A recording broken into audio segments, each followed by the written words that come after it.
is just fantastic. Captain's Log, Subdates 210805.3. I've sent Orkita to go tamper with the Helix, along with stealing some of their very much desired swag. For me, I want some of their genetic modification technology, and Orkita wants to run some tests on a live Suliban specimen. Welcome everyone to the exhibition of stupid people. Today we are going to start with YouTube, who for 3 separate reasons are featuring in this video.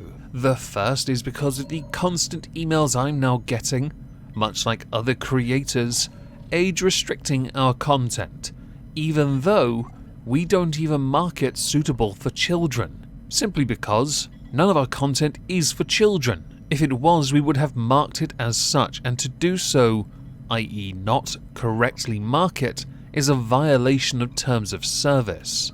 The second reason is because content is being removed and no reason given. Take for example Miss Steam, who is hosting a stream on her channel with director Arkita. I'm going to link both their channels down below as a pinned comment. Go show them some love. Without being given adequate time or a reason, they're unable to act accordingly to remove the offensive material. But as it is long thought to be something related to Hong Kong, a clip of which the full video of is still available on YouTube, it is by definition wrong. And while we're in the ballpark of removing things, as YouTube are remarkably sensitive when it comes to the subject of coronavirus, we have all had to adapt to this, i.e.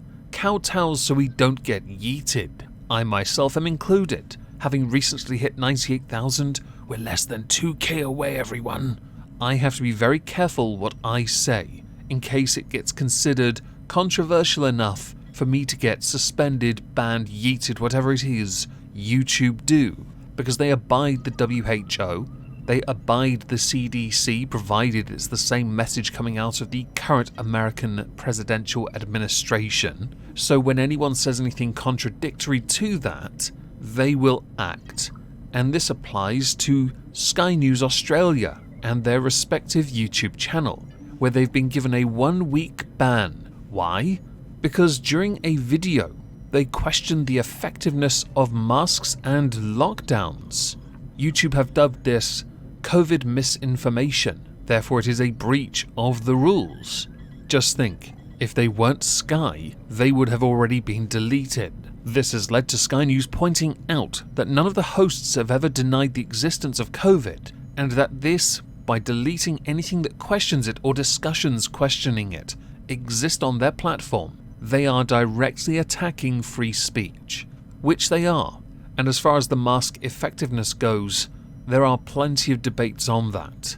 And there are even more when it comes to lockdown. You just won't hear about it in the mainstream because no one has the balls to say it, knowing they'll be yeeted. If there's ever a message for YouTube from all of this, it is simply, be better. And please stop trying to treat your creators like sheeple. To move on from that, we're going to go with something quite amusing. And for this we need Nirosha Sithirapathy, who was at one point a 6-figure earning a year lawyer at a science and engineering company called PSI CRO UK Ltd. Yes, 3 separate acronyms and Ltd for good measure. During her time with the company, she filed 42 discrimination and harassment complaints to an employment tribunal. And why did she do that? Because her manager Martin Schmidt had asked her a few inappropriate questions. For example, and this one isn't inappropriate but it does lead to other things, he had said, would you consider working in a different country? To follow this up though, he said, you are not married, you don't have children, and you do not have a boyfriend. And that he also suggested she relocate to a location where they were tolerant of lesbians. Now the reason he'd said any of this to begin with was because she had been offered a rather lucrative opportunity with the company's Swiss head office, which would have increased her salary even more, but for personal reasons she was not interested. Martin Schmidt has admitted his responses were a bit blunt, clumsy, and that the anecdote about lesbians was just an anecdote of tolerance, nothing more. A year later, she was denied the opportunity of a promotion, citing her youth as a reason for not giving her the promotion, which was another reason she decided to, go for it. Just to give you the list of all the complaints within the 42 of them, we can pigeonhole a few. We have unfair dismissal, wrongful dismissal in relation to notice period, unauthorized deduction from wages for breach of contract in respect of the period from the 1st to the 3rd of September 2017, direct discrimination because of age and or sex, harassment related to age, sexual harassment, harassment related to sex, harassment related to sexual orientation by perception, and victimization. When this went to the employment tribunal, they threw it out, citing hypersensitivity over words. None.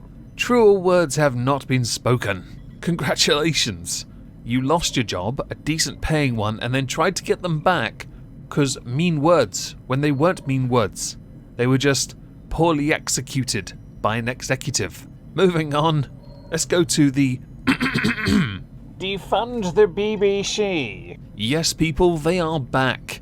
And you can all thank Ranting Monkey, link to his channel as well in that pinned comment down below. Because I had not seen this, it was on Twitter, that's how I noticed it through him, and it is actually somewhat familiar to something Trups and I discussed on the political recap stream, which is on Spotify, please consider giving us a follow, concerning Amber Rudd, a British politician's daughter who is a journalist called Fiona, tweeting about prawn for children. Now, that subject alone is what is related to what Ranting Monkey tweeted about. And this then leads to the BBC because it's BBC Woman's Hour Twitter account, blue checkmark. What's the best way to inform teenagers about smut? Should there be age-appropriate smut, as has been suggested, so they can learn about consent and what's respectful and what's not? What do you think? The link attached led to the BBC Radio respective channel for this nonsense. Now, Ranting Monkey's response was, "What the blank is wrong with this world? This is not a question, but if you have to ask, the answer is a huge blank no." I think this is a lot simpler. In schools, they teach something called sexual education. Subjects like consent and smut as a subject matter could well be addressed within those classes if schools could simply be bothered to introduce these subjects into that particular class. This is not rocket science. I very clearly remember what mine was like. We watched somebody give birth at home. The sounds reminded me of a dog throwing up, which, minus the narcoleptic who fell asleep next to me, yeah, I don't need to paint a picture for that one to truly explain itself. And as far as the idea of having a discussion on age-appropriate smut, this is not an area you want to tread. It really isn't. I can't go any more into detail on it, because if I do, this video will get instantly demonetized, and I'm sorry about that. Remember, trying to get to 100k, got to play the game a little. Now to our final subject, we're actually going to circle back to the first subject, coronavirus, and for this, we need to talk about the band Offspring. You know, that band with Biff Tannen that almost everyone forgot about. Recently, they released a new album, they fired their bass player, and they have possibly fired or maybe temporarily benched their drummer Pete Parada.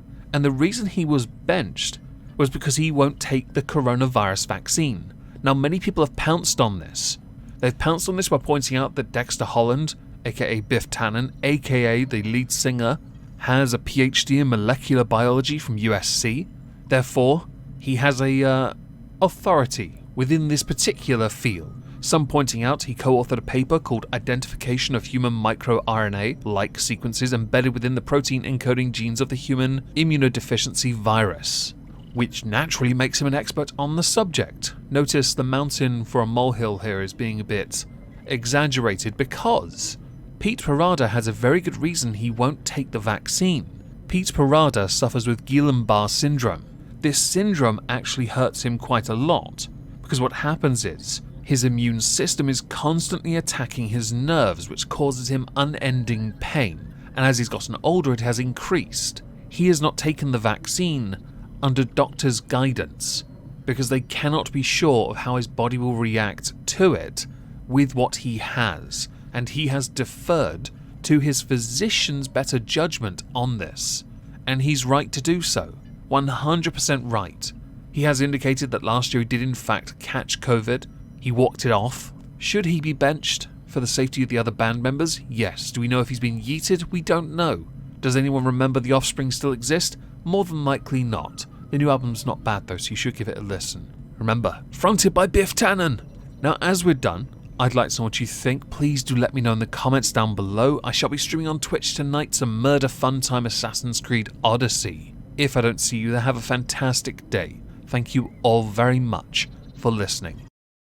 And smash the like, I need the engagement.